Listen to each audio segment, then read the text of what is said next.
Oh yeah, this one's quite sad actually. I'll read it.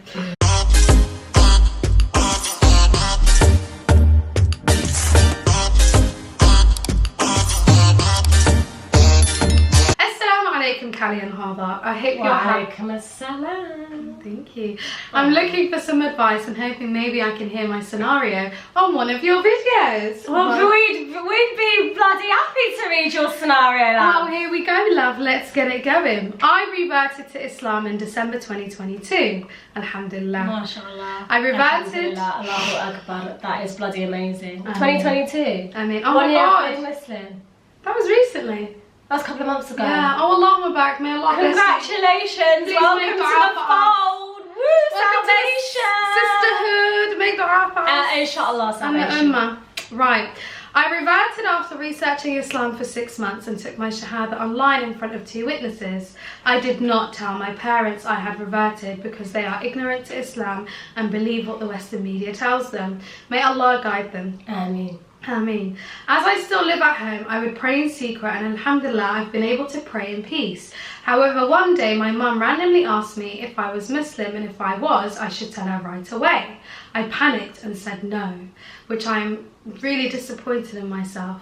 The next day she caught a glimpse of me wearing hijab. I don't wear hijab full time. I was just trying it on to see how I would look. She got angry and asked who it was in the photo. I quickly brushed it off as a random girl on Instagram, and she seemed to settle down a little. I am currently studying abroad as part of my university degree, so I have a lot of freedom to practice Islam. So one day when I went home to visit my family, for my brother's birthday, I decided to tell my parents I was Muslim. I started off my talking to my mum about how I found God, and my mum believes in God but is not overly religious, but has always said that she wants me to find my faith, and what she really means is believe in exactly the same thing as she does. So I said I've been researching in Islam and it resonates with me. She called my dad into the room and they got really confrontational with me, trying to tell me that they believe trying to tell me what they believe about Islam. When I calmly tried to correct them, they were instant that I was wrong. After we spoke, there was a horrible atmosphere between us all, and my mum said that she possibly didn't even believe in God, trying to put me off believing, I think. Oh my God, this is so awful. As the night went on, my mum went to bed and my dad spoke to me saying he has no problem with me researching Islam, but I have never believed in God before, so I shouldn't now. When me and my dad went upstairs as it was getting late, my mum was still awake and started a mild argument about it all again. My dad got so angry with her and stormed out of the house shouting that he was divorcing my mum. At that point, I broke down and had what I think was a panic attack. I told my mum I'm not a Muslim and that it was merely a surface level interest and research. I feel like I let Allah down. The minute I had to stand my ground, I crumbled and essentially threw Islam under the bus. For the lack of better description, that's how I felt. My mum...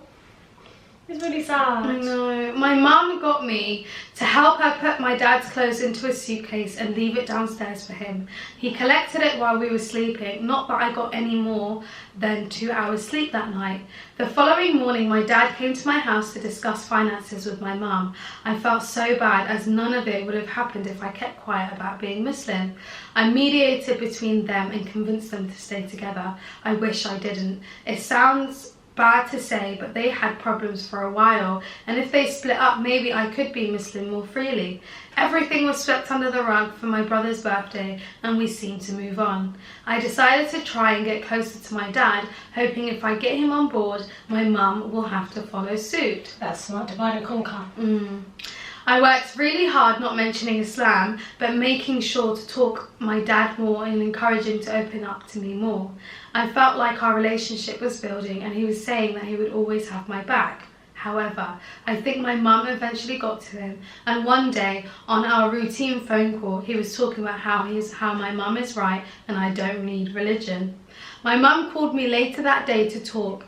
Allah gave me another chance to stand my ground, and once again I let him down. I am terrified of the confrontation from my parents, and I'm terrified I get kicked out of the house. I rely on my parents financially. Now it is Ramadan and I have struggled so much. My parents have been making dinner and I feel like I have to eat it. I don't have the courage to tell them that I'm fasting. Thankfully, I went abroad and was able to observe Ramadan for a full week. It has been incredible. I know. This is so I just feel like I'm taking my religion for granted reading this, honestly. However, I had to come home for a week and I've been trying to make more of an effort to fast and stick to it at home. My mum came into my room and asked if I was doing Ramadan. I said no. Why do I keep failing Allah's tests? And I think I have disappointed him more than words can describe. I should have said yes, but I am scared. I should only fear Allah, but I have this ridiculous fear of my parents regarding this and I have no idea how to navigate it. I'm so stressed and feel like I'm carrying so much emotional weight and I don't know how to go forward and live my truth while staying at home. Any advice would be much appreciated.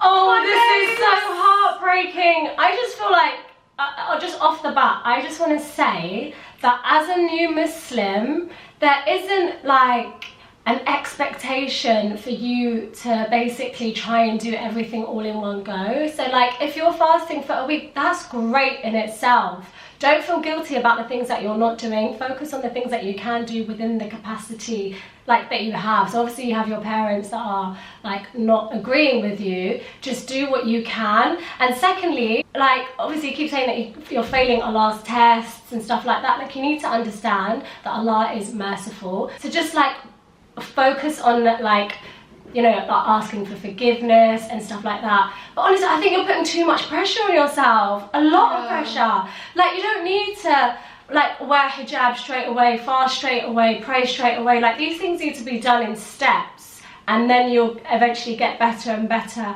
at it going forward. Because I remember one time, like when I used to go to the mosque, basically, the sheikh said that when you have like new Muslims that come into the fold, like there's just an eagerness to want to learn everything very quickly, and he likened it to basically like having a whole cake and eating it at once. And if you do that, you're going to end up vomiting the cake back out because you're not doing things in steps. Like just enjoy it. And also with the parents, just make dua for them. I don't know what else I can say. Yeah, so one thing I would say is, I don't think, like Khaltoon said, you are putting pressure on yourself. So the idea that you're failing Allah, you're not failing him. First of all, Allah is benevolent. Like, whatever you're going through at the moment, this is all new to you. You're new to the religion. Your parents have always been there for you. So it's kind of hard to like, tell them this big experience in your life that's happened because you're obviously scared of what they're gonna say.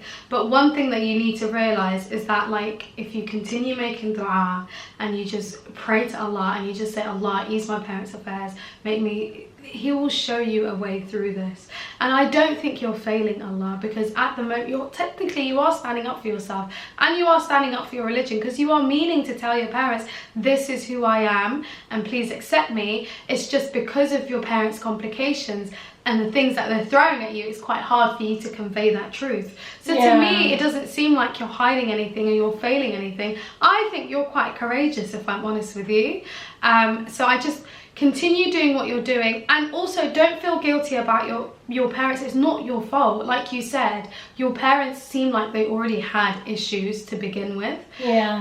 So like you telling them that you're Muslim shouldn't crumble them. It shouldn't cause them to get a divorce. That's not the reason why they're getting a divorce. There's a bigger picture here and they obviously have their own issues, so please don't put that pressure on yourself. And the last thing I would say is, you've said that you're trying to like get your dad on your side. I just think instead of like putting pressure on either parent, I would say do what you need to do as a practicing Muslim. Continue making dua, continue, you know, encouraging your parents about religion. And also, you seem like an adult. I don't think if you told them, I really don't think, if you clearly said to them, listen, I am Muslim, this is what I'm going to do, but this is what I'm going to do to try and support you, I don't think they would react in like they would get over it. Eventually, yeah. But when I say that I do feel like this is a test, I don't mean it as like a test that you keep failing. I feel like this whole thing, this whole situation, like what we're in right now, this is a huge test, and everyone has sub-tests that they're going through. And I don't think it's like the way that you're thinking about it is I keep failing. I think this is just an ongoing trajectory of just a giant test which you will eventually come out of, the more effort you put into trying to help your parents understand, rather than seeing it as like, oh, I'm doing this, which means that I've failed. So try and understand it as more of like a bigger picture sort of test, rather than minute tests that you keep failing. Because honestly, I just think the more you try, eventually, like I've heard so many stories about reverts just trying to get their parents to you know, for their hearts to open to Islam. And it happens all the time, and your time will come. I'm not saying it's like I know it's really difficult, but sometimes I find that non-Muslims, especially given like the fact that your parents are in the same environment as you, instead of telling them more about Islam, just show them what Islam is in your actions, in like what you do in your day-to-day. Like if they berate you for it or whatever, just continue. Like the Prophet ﷺ was berated all the time in Mecca. Like just keep going about your business, focus on you and what you need to do to improve in your religion. Yeah, I think the biggest thing for me is, I remembered that hadith where they say like that Islam, the closer it gets to Judgment Day, the more it's like, what am I saying? The more it's strange to hold on to your religion. Strange, yeah. So like to hold on to your religion is like to hold on to hot coil. Coal, yeah. Oh, so like coal. Islam is strange. Yeah, like Islam becomes strange to people. So the closer, so it becomes similar to like when the Prophet ﷺ was telling the people of Mecca about Islam. At that beginning point, Islam was strange to them as well. And like now, that's the times that we're in. So all you have to do is just stay close to Allah, learn about your deen, learn about Allah, learn about the Prophet, learn about the struggles that they went through when the Prophet and the Sahaba were conveying the message. And that will really, really help you to like compare yourself and have some, oh, my phone's still on. Compare yourself and have some sort of like, it will give you more patience essentially, and it will show you like a bigger perspective than what is happening with your parents. And I think I remember you said that you're financially relying on them and things like that, and obviously you don't want to be cut off from your family because that's all you know. So I would say stay close to them, continue doing what you're doing, but I would also say do lots of prayer like Kultuan said, and just I think you do need to tell them that you are Muslim, because they need to accept it and at least get through that part first. Yeah, allow you to at least practice in your home. Yeah, and see where that goes. And then I would also say try and get connected with like halaqas, like sisters near the mosque that you're in your area. You also said you live abroad, that might be easier for you to practice Islam. Yeah. Also, we have a lot of reverts that listen to our podcast, so if you guys can offer any insights on how you felt and the process that you went through telling your parents, that would be great as well. Cause I think a lot of people have gone through this. There's so many people. There's this boy on TikTok, I can't find him anymore, but he's like this little boy from South London. He's so funny, but he became Muslim for like a year now, and like he's still hiding it from his mum, and he prays in his room. Yes. And I think now he's told them though, but before he used to document his experience of like his mum finding his prayer mat and like him having to like lie about it. But just honestly, have patience with your parents. First, I would say, be whole in yourself, understand Islam, feel comfortable in yourself, and then when you feel like you need to tell them, and inshallah Allah will help you. And I would say stay connected to people near you, people that can help you, etc. Like other Muslims. Yeah. This is going to be quite jumbled, guys, so we had to record a little bit for the podcasters only, but now we're coming back full circle moment to say thank you so much to the wonderful sisters for sending your scenarios in. I know that they couldn't have been easy, but inshallah, may Allah make it easy for you and just get you through this. Yeah, definitely, for you both. And we want to say we appreciate you guys for trusting us with sending us these scenarios, and we love how our little family is growing. So thank you guys so much, and have a good end to your Ramadan. Don't forget to like, comment, subscribe, share, download. Like, comment, subscribe, share, download. In that order. Bye guys. Love you.